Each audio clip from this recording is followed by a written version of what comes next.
Okay, get with your pair share partner now and see if you guys can maybe help each other to find something similar or different about the two columns.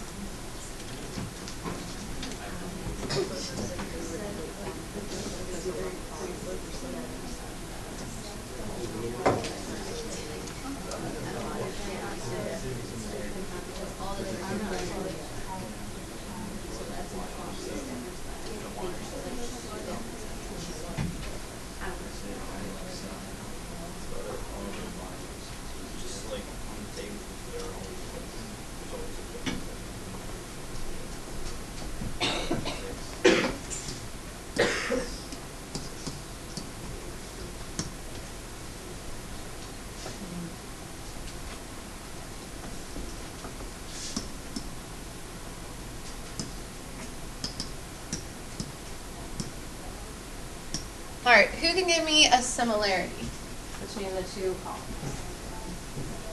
It can be general. Ashley? Good, they're all forming lines. We have linear functions here, we have linear functions here. So one of the similarities is that they are linear. Did anyone else notice something else that was similar? That's usually the one people come up with. Some people will be like, there are equations on both sides. That's true. There are tables on both sides. That's true. I had on both sides there's equations in standard form. Yes, on both sides there are equations that are in standard form. So this would be in standard form, and this would be in standard form. We also have slope-intercept form, right? There's no point-slope form though. All right, who noticed the difference? John? Perfect. The y-intercept of all of these is 0. If you were to rearrange this one, you would get y equals negative 2/3 x plus 0. If you were to rearrange this one, you would get y equals 2x plus 0. Okay, so the main difference is that this whole column, the y-intercept, is 0 for all of them. If you look at the table, you can also see that. You see 0, 0. If you look at the graph, it goes through at the origin at 0, 0. On this side, the y-intercepts were different. Okay.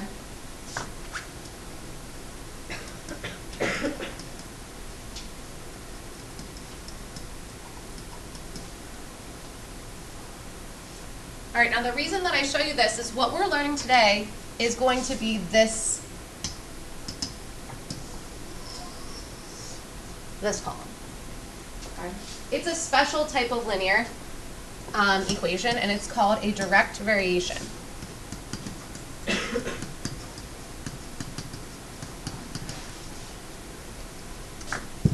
Direct variation are still linear, right? They form lines, but they're a specific type of linear because they always go through the origin, or they always go through, the y-intercept is always 0. Okay? So on Friday we talked about just in general linear. Today we're going to look at a specific type of linear. All right, so in our note packet from last week, we'll take a look at 2.3, which is our direct variation, which again is just a specific or special type of linear equation. It's called a direct variation because the y value is directly affected by what you plug in for x. Okay? So a direct variation is a linear function. It's a specific type of linear function. It is defined by the equation y equals kx.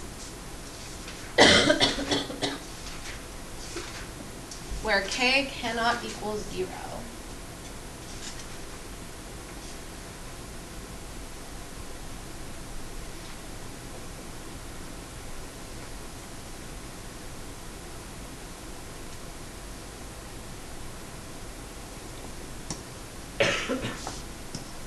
So it's like y equals mx plus b, right?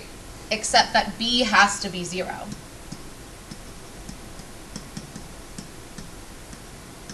Okay, aka the y-intercept has to be 0 for for it to be a direct variation. So you're still using slope-intercept form, y equals mx plus b. B is just always going to be 0. So instead of saying that, they just use a different variable, k, to indicate that it is a direct variation. Now this k will be just a number. So for example, y equals 2x, or y equals 1/3 x. Those are all direct variation. Okay, the k is standing for what that constant of variation is. So the constant of variation is the value of k in the equation. So for example, the constant of variation here would be 2. The constant of variation here would be 1/3. So it's just the slope in front of the x value. Okay, but why it's called a direct variation is whatever you plug in for x, it's going to get doubled. So this constant of variation is directly affecting the y value because it's always doubling it. Okay, there's nothing else being added or subtracted that would transfer that. You also may want to jot down that a direct variation function will always go through the origin.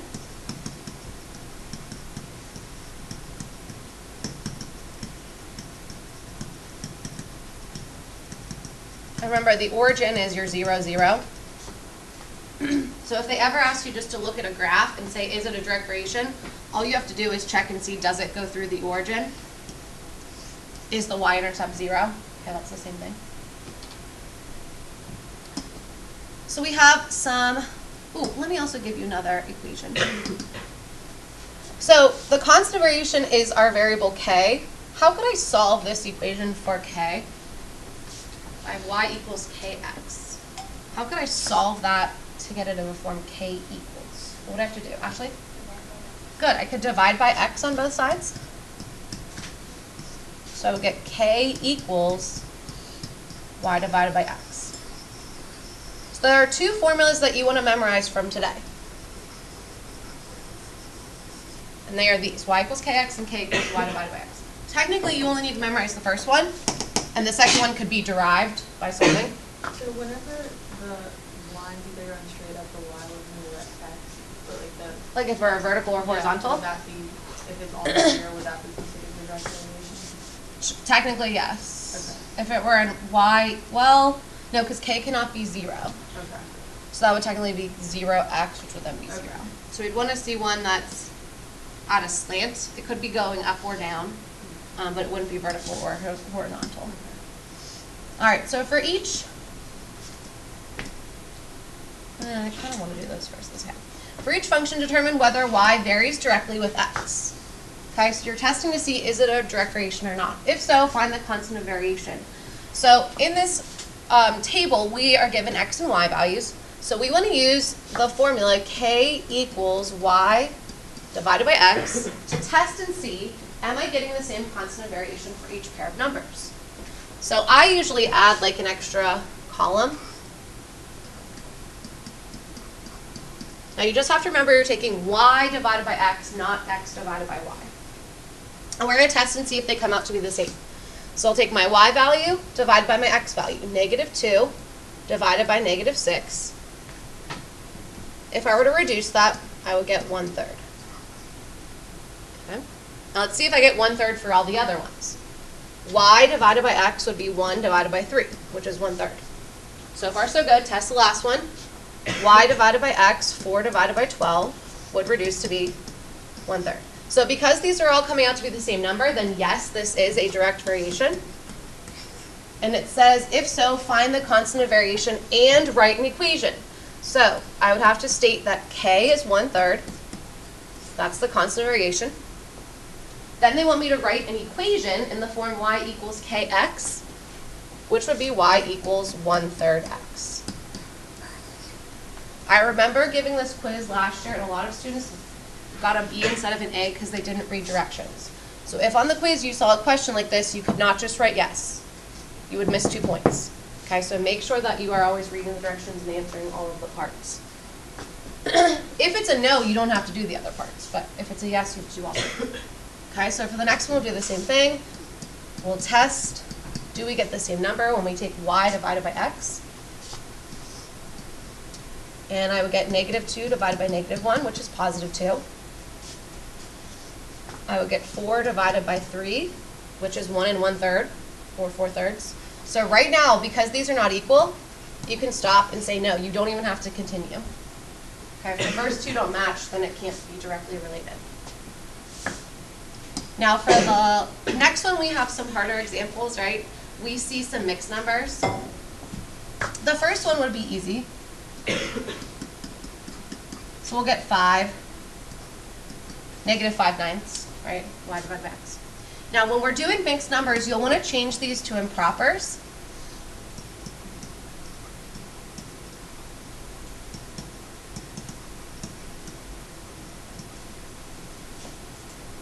So this would be 3 times 1 is 3, plus 2 is 5, so that's really negative 5/3,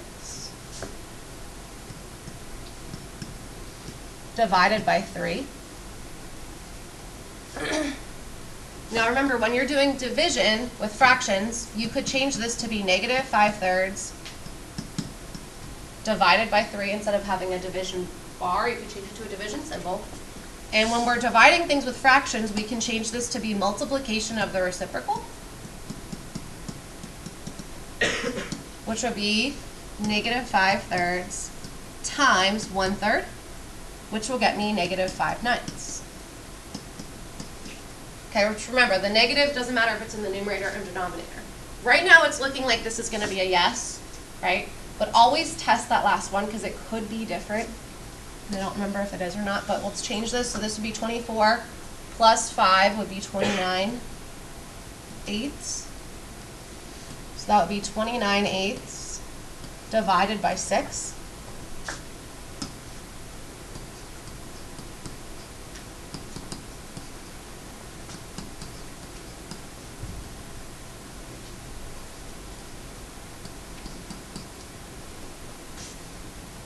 Which will get me 29/48. 29 is a prime number, so that can't be reduced. So, oh, no. Now, how many of you looked at it before I did any work and knew it was going to be a no? Did anyone notice it? Ashley? Good. You can use that fact and say no, okay? Because we have a positive and negative, that'd be negative. Negative and positive, that'll be negative. 2 positives will be positive. So like the last one definitely can't be related. So if you notice that, you could have saved yourself some work.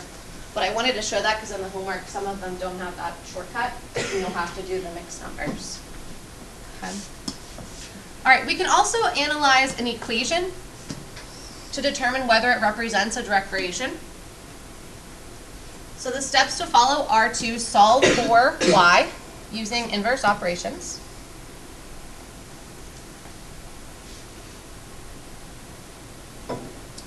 And then you just have to check and see, is it in the form of a direct variation? Is it y equals kx? Again, it has to be, the y-intercept must be 0. So technically it's like a plus 0, right? So if it looks like this, then we'll say that it is a direct variation. If it doesn't look like that, we'll say it's not.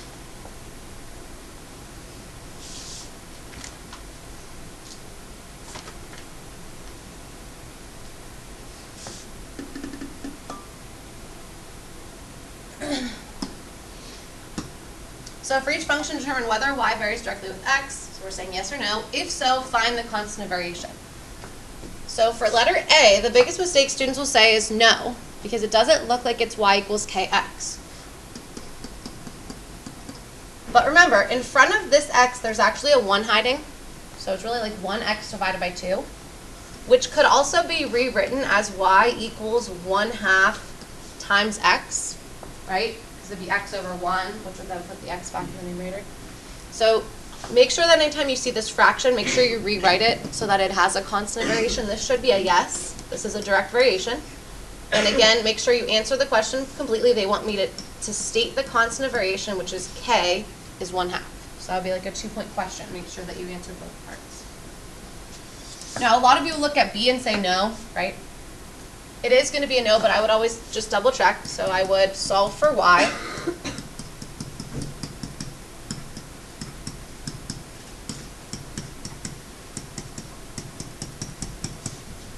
Again, it is a no because of this part. Can't have a y-intercept of 1/2 for it to be a direct variation.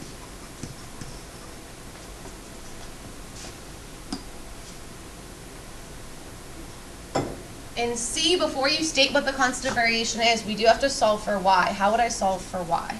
What would I need to do to both sides? Garrett? Multiply by 3. Good. Multiply by the reciprocal, 3 over 1, or 3. And that will get me 15/6 x. So that's a yes. And the constant of variation is, oh, we can reduce that, right?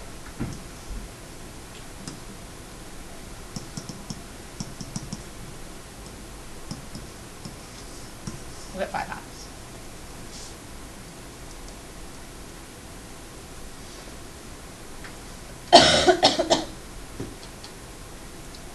Last one, just by looking, what do you think, yes or no? This will be a no. If we were to solve this, we would get negative 7x plus 10, dividing everything by 4, and you will see that you will get a plus something at the end. Now, if this were set equal to 0, be careful because it would be a yes. So just don't always assume that it's a no if it's in standard form. All right, now if you're given an equation and a point, you're going to start with the formula for constant of variation.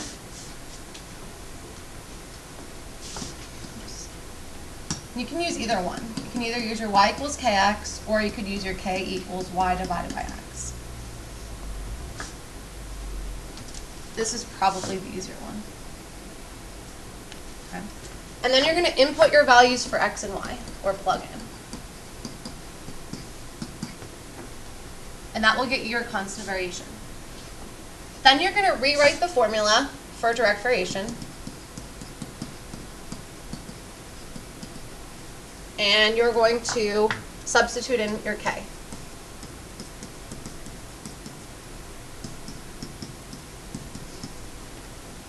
So writing out those steps is actually longer than it'll take for you to solve the problem. Write an equation for direct variation that passes through each of the given points.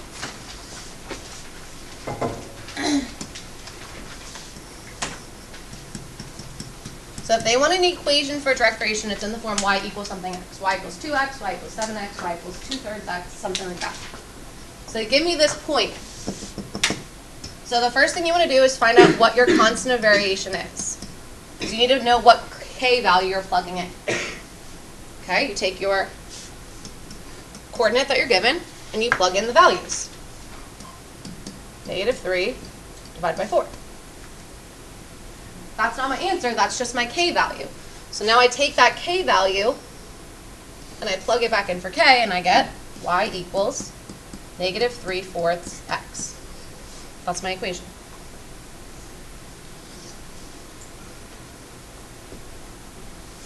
Next one, same thing. Find your constant of variation by taking your x, or your y divided by your x, which is -6 divided by -3, which will get me a +2.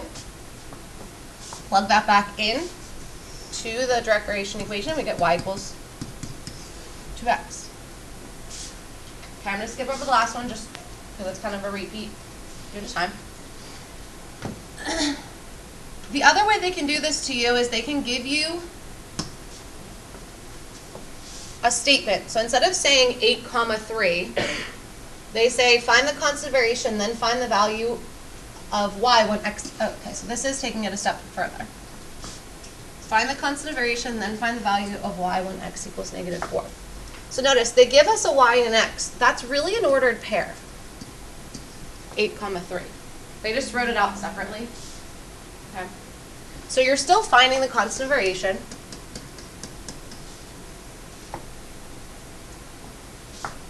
Which will be 3/8. So that's part of my question they asked me. Then it says find the value of y when x equals -4. So I would write my equation, y equals 3/8 x, just like we did in the last example. Then I would take -4 and plug it in for x. Now I will make it -4/1 because I have fractions involved.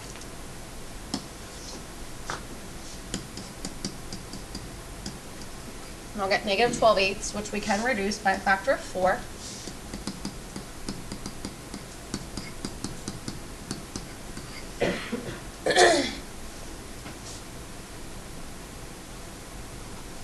Okay, I'm gonna skip over B for the sake of time, but I will put that one on, I'll add it on to the end of the video. So I wanna make sure we get to the word problem. Now, if you notice, it'll say in all the other directions, like y varies directly with x. So this one says that your distance from lightning varies directly. So you always want to circle that phrase with the time it takes you to hear thunder. So remember that the equation is y equals kx. Whatever comes before the phrase y varies directly is going to be your y variable. So your distance from lightning is going to be your y variable. Whatever comes after the phrase varies directly will be your x variable.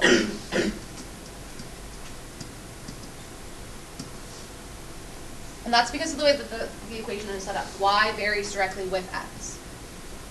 Okay, so it says if you hear thunder 10 seconds after you see lightning. So would 10 seconds be an x value or would 10 seconds be a y value? Based on the way we define them. Be an x. Good. Time it takes you to hear thunder is x. So we'll say x equals 10 seconds. If you hear thunder 10 seconds after you see lightning, you are about 2 miles away. So 2 miles would be the distance from the lightning. If you were to put these backwards, then the rest of your problem will be off. Okay, so defining the variables is super important. Find the constant of variation is the first question. So the constant of variation, I would use the constant of variation formula. K equals y divided by x. And I'll plug in 2 divided by 10, which will either get me 0.2 or 1/5, whichever you prefer. Part B asks us to write a direct variation equation to relate your distance. So that's just y equals 1/5 x. Just plug in k in. Part C says find your distance from lightning if it takes you 25 seconds. So again, you want to identify, is that the x variable or is that the y variable? Time is our x. That would be x equals 25. All you're going to do is take the 25 and plug it in for x. And I'll make it 25 over 1, which will get me 25 divided by 5, which would be 5. And we will tack on units, which the distance was in miles.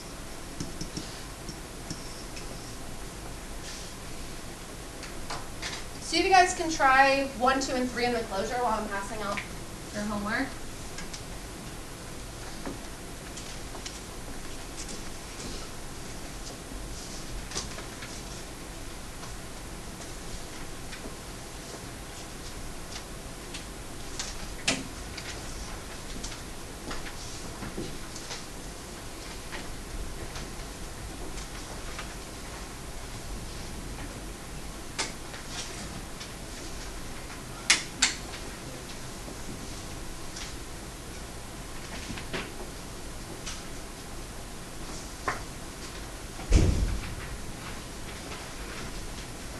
And I'll assign the odds only.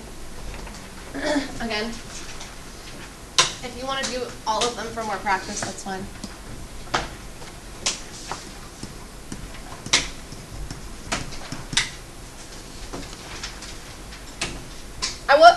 I want you to do the odds, but I do want you to do number 20, because it has fractions in it. So if you could do 20 also. So odds only, but also do 20, which is an even. All right, who can tell me what they picked for, oops. Can I drag this? Number 1, was that yes or no? Jade? Yes. Yes, what was our constant of variation? 2. Good. And 2, yes or no? No. No? Good. And 3? Jade? Yes. -5/2. Good. Very nice. Okay, so odds only, but make sure you do number 20 as well. And then do check your answers online.